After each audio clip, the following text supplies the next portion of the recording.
ગરીબ પરિવારને ભોજન માટે મફતમાં અન્ન આપે છે મોદી સાહેબ, એ જરૂરી છે કે નહીં?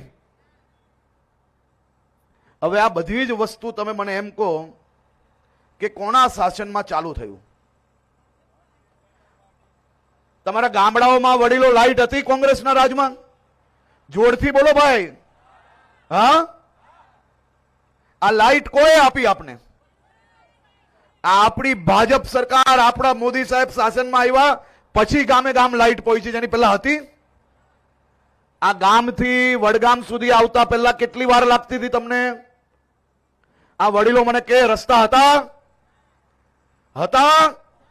જેને લાગતું હોય કે એ લોકો રસ્તાઓ પરથી વડગામ આવતા હતા ત્યારે એ હાથ ઊંચો ના કરે. મને એમ કહો, કોંગ્રેસના શાસનમાં તમારા ગામથી આ વડગામ સુધી પહોંચવા માટે રસ્તાઓ હતા પાક્કા?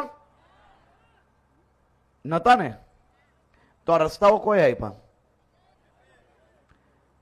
તો પછી મને તમે એમ કહો કે લાઈટ, પાણી, અનાજ, રસ્તા, સ્કૂલ, સારવાર માટે મફતનું આ આયુષ્માન ભારતનું કાર્ડ, આ બધું જ જો ભાજપે આપ્યું હોય તો વડગામના એક બી ગામના મત અગર કોંગ્રેસને જાય તો એ પાપ કહેવાય કે ના કહેવાય?